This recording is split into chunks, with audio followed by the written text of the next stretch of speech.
तो आज अध्याय 17 समय ही बहुत मूल्यवान।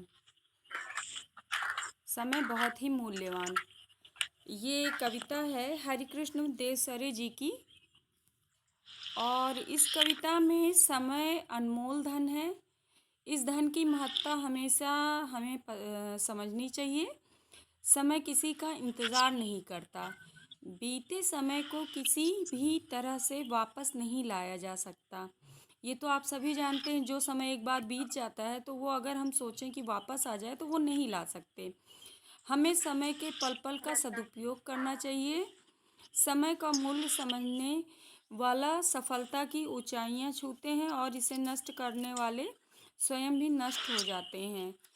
तो हम लोगों को हमारे पास जो भी समय मिला है, ईश्वर ने हमें जो मनुष्य जीवन दिया है, उसमें समय को हम कई तरीकों से अच्छे ढंग से जीवन को हम यापन कर सकते हैं और अच्छे से उसे व्यतीत कर सकते हैं। और परंतु अगर किसी चीज़ को प्राप्त करना है तो समय के अनुसार हमें स्टेप बाय स्टेप एक एक सीढ़ी को चढ़नी भी होगी। जैसे अगर कोई डॉक्टर बनना चाहता है तो वो शुरू से पढ़ेगा। डॉक्टर इंजीनियर को भी, आप किसी भी जॉब से रिलेटेड आप सोच रहे हैं कि मुझे ये करना है और इन फ्यूचर मैं ये बनूंगा या बनूंगी, तो उसके लिए आपको क्या करना पड़ेगा? प्रथम कि आपको लगातार अपने एजुकेशन के लिए समर्पित होना पड़ेगा, है ना? शिक्षा के लिए आपको बिल्कुल समर्पित यस होना मैम। पड़ेगा। तो ठीक है, पहले हम रीड करते हैं इस कविता को, समय बहुत ही मूल्यवान। और उसके बाद एक एक पैराग्राफ हम लोग समझते हुए चलते हैं। तो पहला पैराग्राफ सभी बच्चे अपनी अपनी प्रेजेंट ज़रूर सेंड कर दें। उसके बाद फर्स्ट कौन रीड करेगा? Okay, Fareen yes ma'am. Please. पाठ 17 समय बहुत मूल्यवान है। कविता परिचय। समय मूल्यवान धन है। इस धन की महत्व सदैव महत्ता महत्ता सदैव समझानी समझनी चाहिए। चाहिए। समय समय किसी का इंतजार नहीं करता। बीते समय को किसी भी तरह से वापस नहीं लाया जा सकता। हमें समय के पल पल का सदुपयोग करना चाहिए। समय का मूल्य समझाने वाले सफलता की ऊंचाइयां छूते हैं और समय नष्ट करने वाले स्वयं भी नष्ट हो जाते हैं। चला गया जो समय लौट कर कभी नहीं फिर आता। सदा समय को खोने वाला कर मल मल पछताता। जिसने इसे न माना कोई इसने भी ठुकराया। लाख यत्न करने पर भी हाथ ना उसके आया। हो जाता है एक घड़ी के लिए जन्म भर रोना। समय बहुत ही मूल्यवान है, व्यर्थ कभी मत होना। बस बस बस रुकिए।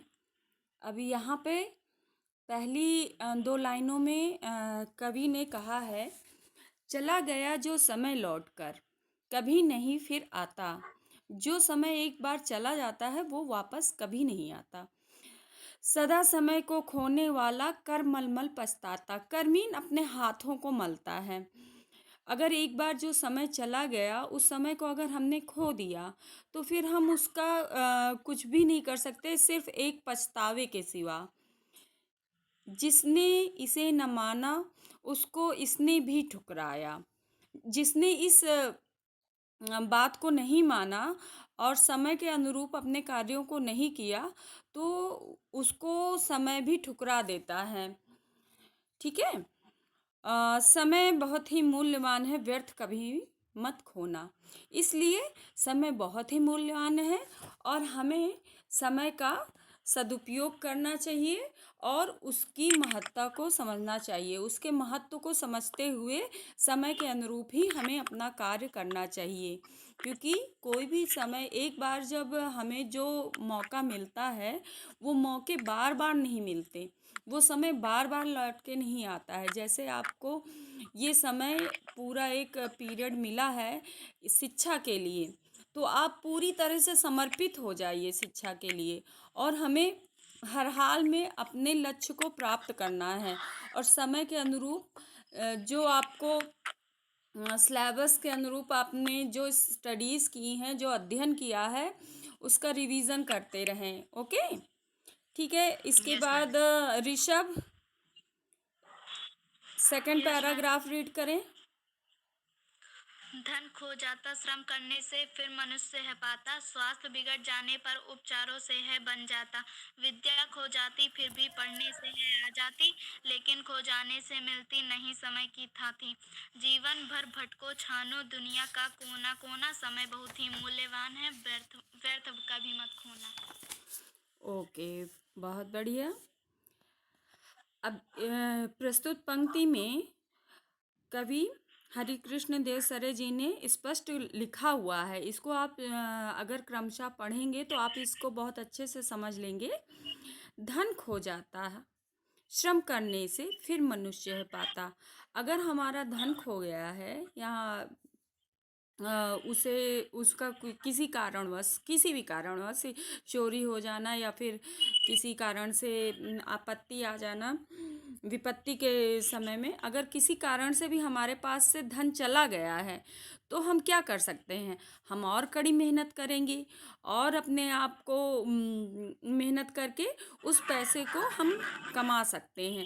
अगर हमारा स्वास्थ्य बिगड़ जाता है तो हमें क्या किया जाता है? हम क्या करते हैं? दवा लेते हैं, उपचार कराते हैं। अगर किसी कारणवश हम बहुत लगातार बहुत समय से बीमार हैं, तो उसे हम दवाइयों के माध्यम से, उपचारों के माध्यम से ठीक कर सकते हैं।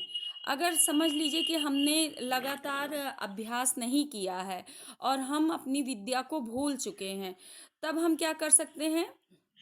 लगातार अभ्यास और प्रयास के द्वारा विद्या को प्राप्त किया जा सकता है। हम सरस्वती माँ की कृपा पा सकते हैं। ले, लेकिन खो जाने से मिलती नहीं समय की थाती। जीवन भर पटको छानो दुनिया का कोना कोना, समय बहुत ही मूल्यवान है, व्यर्थ कभी मत खोना।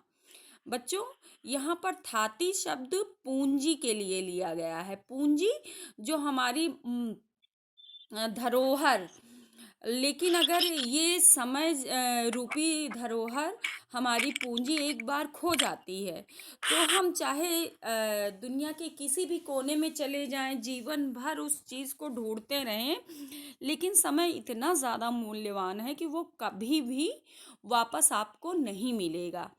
आपने देखा होगा कि जैसे कई बार होता है कि हम लोग पीसीएस का एग्ज़ाम, आप लोगों को शायद बच्चों पता नहीं होगा, पीसीएस के एग्ज़ाम 3 टाइम्स ही दे सकते हैं।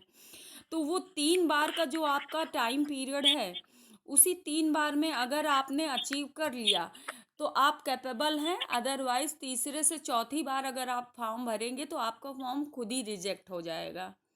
ठीक है? तो ये एक उदाहरण हुआ आपके लिए कि समय इतना ज़्यादा मूल्यवान है कि आपको एड़ी चोटी का जोड़ लगाकर अपने लक्ष्य के लिए समय के अनुरूप मेहनत करनी ही करनी है। ठीक है बच्चों? इसमें कुछ आपको लग रहा है कि ना समझ में आया हो तो आप पूछ सकते हैं। No ma'am. कोई डाउट है किसी को? No ma'am. Okay, no ma'am. तो अब हम आगे बढ़ते हैं। रहती थी यस मैम। बापू की कट में हरदम घड़ी लटकती, उन्हें एक क्षण की बर्बादी थी अत्यधिक खटकती। खटकनी मतलब किसी चीज़ को अच्छा ना लगना, वो परेशान होना उस चीज़ को लेकर। तो कटी मीन कमर आपका। जो बापू जी हमारे महात्मा गांधी बापू जी थे, उनकी कमर में आप लोगों ने पिक्चर्स में भी उनकी देखा होगा कि उनकी कमर में धोती के ऊपर एक कमर में बांधी जाने वाली घड़ी हमेशा लटकती रहती थी। इसका रीज़न क्या था बच्चों? वो समय के बहुत पंक्चुअल थे।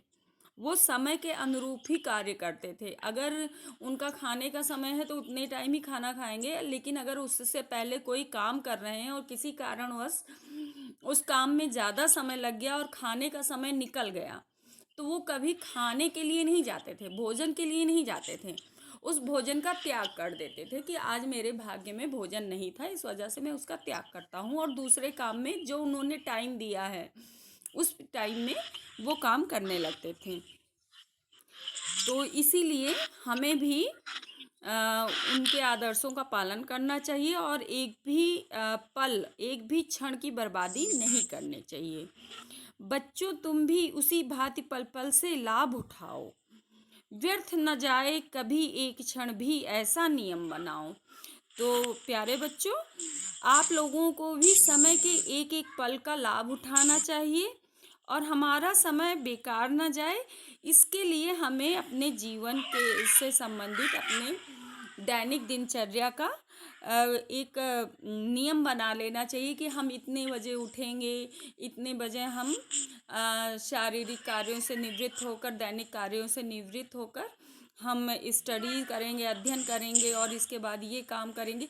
तो जब आप टाइम को किसी बंधन में बांध देंगे, उसको एक टाइम टेबल बना देंगे, तो इससे आपको ही लाभ होगा कि हम कोई भी कार्य करने के लिए हमको ये नहीं कह सकते कि मेरे पास तो टाइम नहीं है। जैसे आप लोगों को सुनते हुए रहते हैं कि मेरे पास तो समय नहीं था, तो इस वजह से मैं नहीं कर पाई। तो बेटा, समय तो 24 ही घंटे सभी के लिए होते हैं, जो डॉक्टर बनता है उसके लिए भी और जो कुछ नहीं कर पाता अपने जीवन में उसके लिए भी। लेकिन उस समय का सदुपयोग आपको कैसे करना है, ये आप अपने जीवन में आप उसको नियम बना लें कि मुझे सुबह अगर हमको आप जैसे ज़्यादातर बच्चे क्या कितने बजे उठते हैं, आप लोग कितने बजे उठते हैं बच्चों? मैम 6 बजे। मैम 8 बजे। 8 बजे? बहुत मैम बहुत ही बुरा समय है अभी का। मैम बेटा, 7 बजे। मैम मैं आपकी 6 बुद्धि बजे। अच्छी हो सकती है, परंतु आप समय 8 बजे उठना ये अच्छा नहीं है। और जो भी बच्चे 6 बजे के बाद उठ रहे हैं, प्रातः अगर आप सूर्य के दर्शन नहीं करते हैं, तो साइंटिफिक रीज़न भी है कि हमें सुबह सुबह उठना चाहिए और आध्यात्मिक रीज़न भी है कि अगर हम सुबह उठेंगे टाइम से, तो हमारा जो डेली रूटीन है वो एक नियम में बन जाएगा और उस नियम के अनुरूप हम सारे काम कर लेंगे और हमें ये कहने का मौका नहीं मिलेगा कि अरे मेरे पास तो टाइम ही नहीं था, इस वजह से मैं ये काम नहीं कर पाया या वो काम नहीं कर पाया। ठीक है? तो कोशिश करिए कि कम से कम 6 बजे। आजकल के बच्चे तो 5 बजे और 4 बजे का तो समय ही बीत गया है। अब कोई नहीं उठता है, बहुत कम बच्चे जो आप कंपटीशन बीट कर रहे हैं, शायद वही बच्चे उठते हैं, वो भी रात वाली स्टडीज़ करते हैं, नाइट स्टडी। तो कोशिश करिए कि आप लोग समय पे कम से कम 6 बजे तो उठ ही जाएं। ओके? Yes ma'am. ओके। तो यस मैम। आज हमारा ये है कि हमें समय बहुत ही मूल्यवान है और समय को हमें सम्मान करना चाहिए और उसको एक नियम बना लेना चाहिए अपने जीवन में कि हमें क्या क्या करना है और कैसे करना है, तो हम अपने लक्ष्यों को आसानी से प्राप्त कर सकते हैं। ओके बच्चों, अब हम आगे बढ़ते हैं शब्दकोश। अब इसमें कई सारे नए शब्द भी यूज़ किए गए हैं, प्रयोग में लाए हैं कवि ने। तो इसमें आप लोग बताइएगा कि इसका अर्थ, अभी चूंकि मैंने जब इस कविता का हम लोगों ने विश्लेषण किया, उसका भावार्थ को समझा, तो उसमें उन शब्दों का अर्थ हम बताते हुए चले हैं। तो आप ये बताइए, कर का क्या अर्थ है? हाँ मैम। हाथ। Very good. मैम उपचार? हाथ। उपचार का क्या मतलब है? इलाज। इलाज। इलाज मैम किसको? क्षण? पल भर। पल भर। यत्न? कोशिश। हाँ, जैसे हम प्रयास करते रहें, कोशिश करते रहें। थाती? पूंजी। पूंजी। Very good. पूंजी। खटकना? परेशान करना। श्रम? मेहनत। कटी? परिश्रम। मेहनत। कमर। कमर। व्यर्थ? बेकार। बेकार। बेकार। ठुकराना? त्याग देना। त्याग देना, मना करना। ठीक है। पढ़ना। मूल्यवान? कीमती। कीमती। बहुत बढ़िया। कीमती। श्रम, मेहनत हो गया। मेहनत, परिश्रम, मेहनत, मेहनत, ओके। विद्या क्या होती है? ज्ञान, ज्ञान, ज्ञान, हम क्या? ज्ञान, ज्ञान, पढ़ाई, व्यर्थ। बेकार, बेकार, ओके। अब मैं जिस बच्चे से, अब मुझे लगता है कि अब मौखिक क्वेश्चन का आंसर देने के लिए आप लोग मानसिक रूप से तैयार होंगे, तो हम लोग अब मौखिक प्रश्नों का उत्तर पूछेंगे। तो सबसे पहला क्वेश्चन है अभय आपके लिए, हाथ मल मल कर कौन पछताते हैं? जो समय को खो देते हैं। जो मनुष्य समय रहते कुछ नहीं करते, वो समय निकल जाने के बाद हाथ मल मल कर पछताते हैं। पूरा आंसर देने की कोशिश करो बच्चों, ठीक है? समय को क्यों नहीं गंवाना चाहिए? Yes ma'am.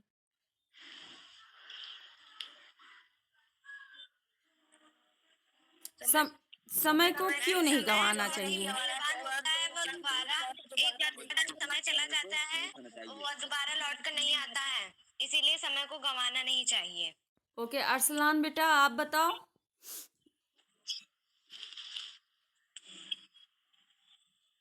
अरसलान। समय बहुत ही मूल्यवान है, इसलिए समय को खोना नहीं चाहिए। बहुत बढ़िया। ओके, ठीक है। इसके बाद अनुजा, यस मैम।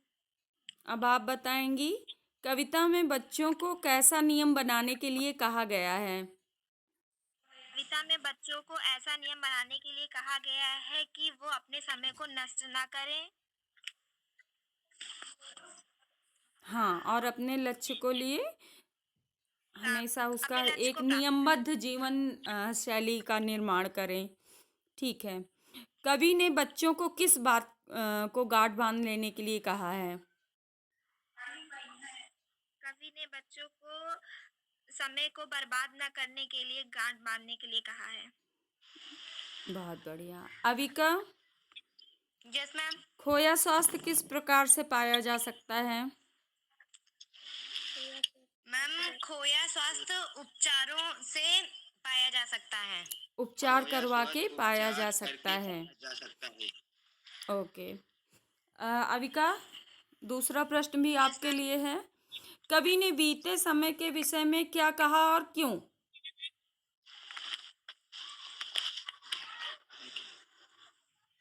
मैम, कवि ने बीते समय के विषय में बताया है कि जो समय चला जाता है वह कभी नहीं आता, और जो व्यक्ति समय को खो देता है वह हमेशा पछताता है।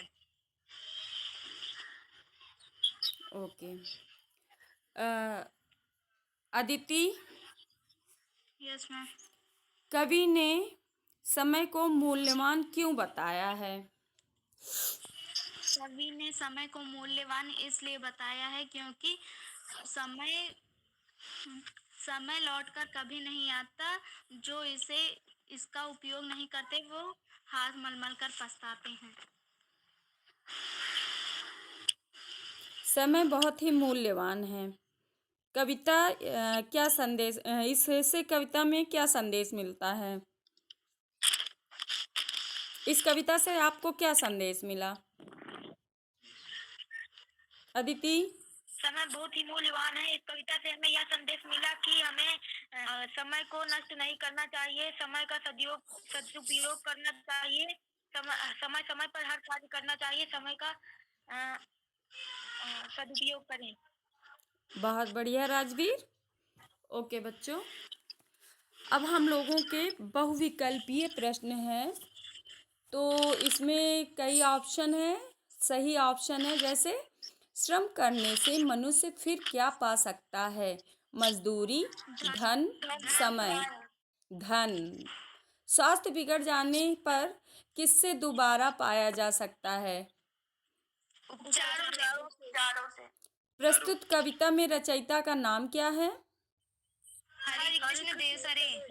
यस, हरिकृष्ण देवसरे जी की। देवसरे। ओके।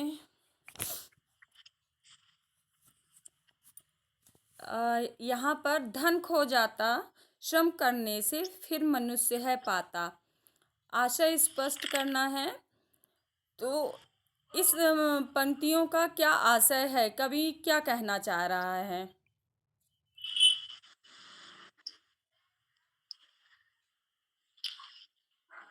मैम कौन बताए? अभय।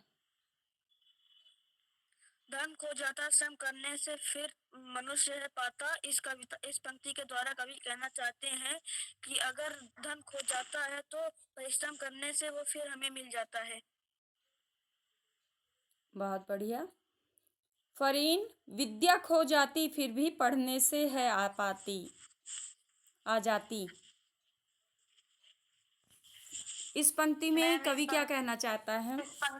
इस पंक्ति के द्वारा कवि कहना चाहता है कि समय समय से पढ़ समय समय से पढ़ने से विद्या फिर से आ जाती है। अभय, इसका बताइए आप। विद्या खो जाती फिर भी पढ़ने से है आ जाती। विद्या खो जाती फिर भी पढ़ने से आ जाती। इस पंक्ति के द्वारा कवि कहना चाहते हैं कि हम अगर विद्या को भूल जाते हैं तो अगर हम दोबारा कोशिश करें तो हमें फिर से याद आ जाएगी। अभ्यास द्वारा हम उसे प्राप्त कर सकते हैं। बहुत बढ़िया। ठीक है। जिसने इसे न माना उसको इसने भी ठुकराया, लाख यत्न करने पर भी हाथ न उसके आया। अविका बेटा, प्रस्तुत पंक्ति यस को मैम।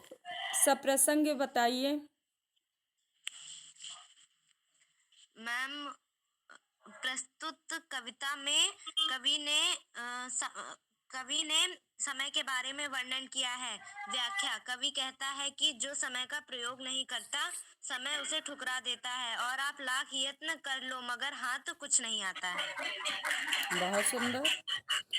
दूसरी पंक्ति है, बच्चों तुम भी उसी भांति पल पल से लाभ उठाओ, व्यर्थ न जाए कभी एक क्षण भी, ऐसा नियम बनाओ। प्रस्तुत पंक्ति में क्या कहना चाहता है कवि? मैम बताएं? हम्म। मैम, कवि कहता है कि बच्चों आप एक एक पल का लाभ उठाओ, उसे व्यर्थ ना करो और ऐसा नियम बनाओ कि समय का प्रयोग कर सको। बहुत सुंदर। सभी बच्चों ने अच्छा प्रयास किया है। बच्चों, अब हम अगले कल की कक्षा में व्याकरण से संबंधित उपसर्ग पढ़ेंगे और आप लोग अच्छे से तैयार कर लीजिएगा खुद भी। और उपसर्ग हमारे ख्याल से अभी हमने पढ़ाया हुआ है, लेकिन बहुत कम, छोटा, बहुत कहीं पे आया था तो हम लोगों ने उस पर डिस्कस किया था। सारांश में मैं बस इतना बता देती हूँ कि जो शब्दों के आदि प्रारंभ में जुड़कर, आदि मीन्स प्रारंभ, प्रारंभ में जुड़कर अर्थ में परिवर्तन या विशेषता ला देते हैं, उन्हें हम उपसर्ग कहते हैं। ठीक है। तो कल हम लोग उपसर्ग के बारे में बात करेंगे और ये व्याकरण का जो पोर्शन है वो कल हम लोग अध्ययन करेंगे। और आज का समय ओवर हो गया है तो आप लोग एग्जिट कर सकते हैं। ओके। तो सभी बच्चों का प्रयास सराहनीय रहा है और अच्छे से आप लोग मेहनत करिएगा और समय के मूल्य को समझते हुए अपने दैनिक दिनचर्या को भी नियमबद्ध करिए। ठीक है। अब 8 बजे 11 बजे मत उठिएगा आप लोग। Okay. Yes ma'am. Yes ma'am. ठीक है बच्चों। Bye ma'am. बाय बेटा। Bye ma'am. बाय बेटा।